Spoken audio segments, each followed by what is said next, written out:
నమస్తే, welcome to editor analysis. Anantha Babu MLC డ్రైవర్ని door delivery చేసిన కేసులో సంచలనాల్ని రేపిన వ్యక్తి. ఆయనకి కొన్ని జైల్లో ఫెసిలిటీస్ కావాలని చెప్పి నేను ఏదో గొడవ పడ్డాడట. అది పెద్ద ఎత్తున వైరల్ అవుతున్నది. వాళ్ళు ఏం చెప్తున్నారు, అరే స్వామి ఇది నీ ఇల్లు కాదు, జైలు రా బాబు, మీ ఇల్లు అనుకుంటున్నావా, నీకు అన్నీ ఇవ్వడానికి అని. ఇది సోషల్ మీడియాలో ట్రెండ్ అవుతున్న టాపిక్. రాజమండ్రి సెంట్రల్ జైల్లో అనంతబాబు రుబాబట. అధికారులకే ఆయన వార్నింగ్ ఇచ్చాడట. డోర్ డెలివరీ ఎమ్మెల్సీ దెబ్బకు జైలు షేక్, సీన్ కట్ చేస్తే చుక్కలు అని. నాడు బాబుపై నోటి దురద మాటలు, నేడు కటకటాల వెనుక గగ్గోలు పెడుతున్నాడట. ఎమ్మెల్సీ హోదా అడ్డొస్తుందా? అనంతబాబుకు జైలు అధికారులు స్ట్రాంగ్ కౌంటర్. అనంతబాబు ఇష్యూ. ఇక తెర వెనుక కుట్రలు, కటకటాల వెనుక అహంకారాలు. అధికారం ఉంటే చట్టం తన చుట్టం అనుకునే ఒక నాయకుడి బరి తెగింపు అంటూ సోషల్ మీడియా కోడే కోస్తుంది. రాజమండ్రి సెంట్రల్ జైలు, ఆ గోడల మధ్య ఇప్పుడు ఒక హై వోల్టేజ్ పొలిటికల్ డ్రామా నడుస్తుంది అని టాకు. నాడు డ్రైవర్ను చంపి బాడీని డోర్ డెలివరీ చేసిన ఆ ఎమ్మెల్సీ అనంతబాబుకి నేడు జైలు నియమాలు చుట్టుముట్టాయి. కానీ అహంకారం మాత్రం ఎక్కడా తగ్గలేదట. చట్టం తన పని తాను చేసుకుపోతుందనేది నానుడి. కానీ కొందరు నేతలకు మాత్రం తామే చట్టం కంటే పైవాళ్ళమనే గర్వం తలకెక్కుతుంది అని. సొంత కారు డ్రైవర్ని దారుణంగా హత్య చేసి శవాన్ని తీసుకెళ్ళి వాళ్ళ ఇంటి ముందు పడేసిన door delivery specialist YCP MLC Anantha Babu తీరు చూస్తుంటే ఇప్పుడు సర్వత్రా ఆయన మీదే చర్చలు సాగుతున్నాయి. సో ఆయన తప్పు చేశాడు అనంతబాబు అని నమ్మింది, జైలు శిక్ష అనుభవిస్తున్నాడు. సరే, బెయిల్ వచ్చింది. బెయిల్ వచ్చిన తర్వాత బయటికి వెళ్ళి ఏమైనా ప్రశాంతంగా ఉన్నారా అంటే అది లేకుండా ఎవరైతే సాక్ష్యాలు చెబుతారో వాళ్ళని కిడ్నాప్ చేసి బెదిరించారట. నువ్వు కానీ సాక్ష్యం చెప్పావో నీకు అది చేస్తాను, ఇది చేస్తాను, నువ్వు ఇంకో డెలివరీ అయిపోతావని. ఆయన ఏమో డెలివరీ బాయా? ఎవరిని పడతారు డెలివరీలు చేయడానికి? ఒక మనిషిని నిర్దాక్షిణ్యంగా చంపి వాళ్ళ ఇంట్లోనే పడేసారు అంటే అసలు మరి ఏమనుకోవాలి? అది కూడా పెద్దల చట్టంలో ఉన్న వ్యక్తి, ఎమ్మెల్సీగా ఉన్న వ్యక్తి. సో రాజమండ్రి సెంట్రల్ జైలు నిబంధనలను బేఖాతరు చేస్తున్నాడట ఇప్పుడు ఆయన. అధికారులపైనే చిందులు తొక్కుతున్న అనంతబాబు అని వార్తలు. జైలు సిబ్బంది ఎలా చుక్కలు చూపించారు? గతంలో ఆయన చేసిన నోటి దూలకు కాలం సమాధానం చెబుతుందా? ఇది జరుగుతున్న చర్చ. తాజా పరిణామాలు చూస్తుంటే అవుననే అనిపిస్తుంది. మరి రాజమండ్రి సెంట్రల్ జైలు, ఇక్కడ గాలి కూడా నిబంధనల ప్రకారమే వీస్తుంది. కానీ వైసీపీ ఎమ్మెల్సీ అనంత ఉదయ్ భాస్కర్ అలియాస్ అనంతబాబుకు మాత్రం ఈ రూల్స్ ఏమీ అక్కడ పట్టబట. అధికారం ఉన్నా లేకపోయినా తన అహంకారం మాత్రం ఇంత కూడా తగ్గట్లేదు. ఆయన ప్రవర్తన అలాగే ఉంది అని అంటున్నారు.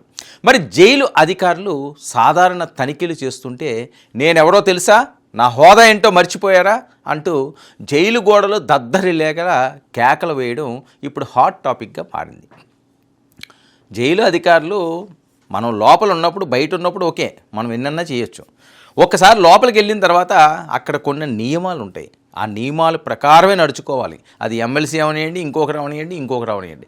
గతంలో ఇప్పుడు ఈయన ఈ రకంగా మాట్లాడుతుంటే వేరేవి కొన్ని వీడియోస్ రోజు అవుతున్నాయి. ఏదంటే సాక్షాత్తు ఒక ముఖ్యమంత్రి స్థాయి వ్యక్తి, ప్రస్తుత ముఖ్యమంత్రి చంద్రబాబు నాయుడు గారిని గుడివాడ మాట్లాడిన మాటలు. నాని గారు ఏం మాట్లాడండి ఆయన ఏదో మస్కిటో మ్యాటో లేకపోతే మస్కిటో కాయిలో లేకపోతే ఆ దోమల తెరో ఇలాంటివేవో కొద్దిగా ఇబ్బందిగా ఉన్నది పడుకోవడానికి అని చెప్పి సీఎం చేసిన వ్యక్తి, రికార్డు స్థాయిలో ఆంధ్రప్రదేశ్ సీఎంగా ఇప్పుడున్న వ్యక్తి చంద్రబాబు నాయుడు గారు అడిగితే ఈయన బయటకు వచ్చి ఏం మాట్లాడతాడండి?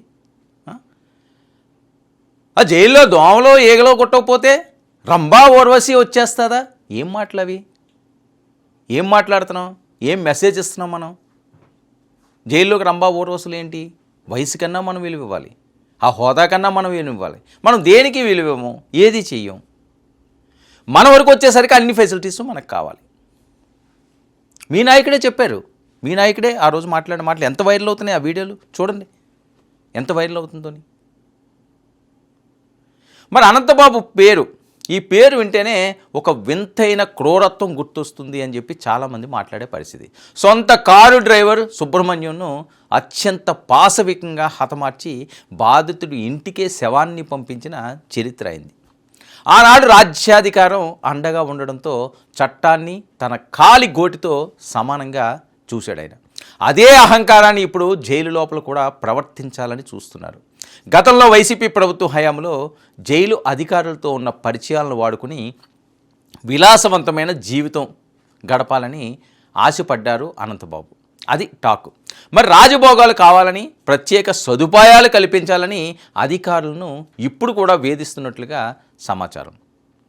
మరి కానీ సీన్ మారింది, కాలం తిరగబడింది. నాటి ప్రభుత్వం లేదు, ఆ అండదండలు ఇప్పుడు ఆయనకి దొరకవు. మరి ఇది వైఎస్ పాలన కాదు, నిబంధనల పాలన అంటూ జైలు అధికారులు అనంతబాబుకు గట్టిగానే షాక్ ఇచ్చారట. జాగ్రత్తగా ఉండు, నువ్వు పిచ్చి పిచ్చి వేషాలు వేసి పైన ఏదో గెంతునట్టుగా ఇక్కడ కానీ గెంతేమో అంటే ఇరగదీసి లోపల పెడతాము అని చెప్పి కూడా వార్నింగ్ ఇచ్చారని వస్తున్న టాకు. అక్కడ లోపల వార్నింగ్ ఇచ్చింది, బయటికి వీడియో రాదు కాబట్టి వాళ్ళు మాట్లాడుకున్న మాటలు మాత్రం, బయట వైరల్ అవుతున్న మాటలు మాత్రం చెప్తున్నాను నేను. మీకు స్పెషల్ వసతులు కావాలంటే వెళ్ళి కోర్టు నుంచి ఆర్డర్ తెచ్చుకో, లేదంటే నోరు మూసుకుని మిగిలిన వారితో సమానంగా ఉండండి అని ముఖం మీదే చెప్పడంతో అనంతబాబుకి ఏం చేయాలో ఇప్పుడు పాలుపోవటం లేదట. మరి అనంతబాబుకు ఉన్న అతిపెద్ద బలహీనత నోటి దూల అని అందరూ అంటారు.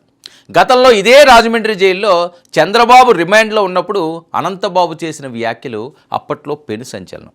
ఒక మాజీ ముఖ్యమంత్రిని చూడకుండా అత్యంత నీచమైన రీతిలో వ్యక్తిగత దూషణలకు ఆయన దిగిన వీడియో. మరి రాజ్యాంగబద్ధమైన పదవిలో ఉండి కూడా ఒక నాయకుడిపై స్థాయి దిగజారి మాట్లాడారు. కానీ ప్రకృతి ఎంత విచిత్రమైందంటే ఎవరినైతే తోలనాడారో అదే వ్యక్తి ముఖ్యమంత్రిగా ఉన్నప్పుడు ఇప్పుడు అదే జైలులో అనంతబాబు ఒక సాధారణ ఖైదీ కంటే అధ్వానంగా గడపాల్సి వస్తుంది అంటున్నవి టీడీపీ హ్యాండిల్స్. నిజానికి అనంతబాబు వైఖరి ఎప్పుడూ వివాదాస్పదమే. గతంలో ఒక బహిరంగ సభలో కూడా అధికారులను ఉద్దేశించి మేము చెప్పిందే చట్టం, వినకపోతే మీ అడ్రస్ ఉండదు అన్నట్లుగా మాట్లాడిన సందర్భాలు ఉన్నాయి. ఆ నోటి దురిసే ఇప్పుడు ఆయన్ను ఒంటరి చేస్తుంది అని అంటున్నారు. జైలు సిబ్బందిపై ఒత్తిడి తెచ్చే ప్రయత్నం చేసినా ఇప్పుడు వారు కూడా పాత పరిచయాలను పక్కన పెట్టి కఠినంగా వ్యవహరిస్తుండడంతో ఎమ్మెల్సీ గారికి దిక్కు అస్సలు తోచడం లేదట. సొంత పార్టీ వారే ఇప్పుడు ఈయన్ను దూరం పెడుతున్నారు. హంతకుడు ముద్ర వేసి అహంకారంతో అధికారులను బెదిరిస్తున్న అనంతబాబు తీరుపై సోషల్ మీడియాలో ట్రోల్స్ వర్షం కురుస్తుంది. నాడు డోర్ డెలివరీ చేశారు, ఇప్పుడు జైలులోనే రిటర్న్ డెలివరీ అవుతుంది అంటూ నెటిజన్లు సెటైర్లు కూడా వేసేస్తున్నారు. చట్టం ముందు ఎమ్మెల్సీ అయినా సామాన్యుడైనా ఒక్కటే అని జైలు అధికారులు నిరూపిస్తుంటే అనంతబాబు మాత్రం ఇంకా ఆ పాత కళల్లోనే బతుకుతున్నారట. మరి అధికారం ఉన్నప్పుడు అణిగి మణిగి ఉండడం సంస్కారం, కానీ అహంకారంతో వ్యవస్థలను కలుషితం చేయాలనుకుంటే కాలం ఎలా బుద్ధి చెబుతుందో అనంతబాబు ఉదంతమే ఒక నిదర్శనం. రాజమండ్రి జైలు అధికారులు చూపిస్తున్న ఈ కఠిన వైఖరి వ్యవస్థలపై సామాన్యుడికి నమ్మకాన్ని కలిగిస్తుంది. మరి అనంతబాబు తన ప్రవర్తన మార్చుకుంటారా, లేక ఇలాగే అధికారులతో వైరం పెట్టుకుని మరికొన్ని చిక్కుల్లో పడతారా అన్నది ఆయన బిహేవియర్ను బట్టే ఉంటుంది. ఇది ఈనాటి the editors analysis. Stay tune to 99 news.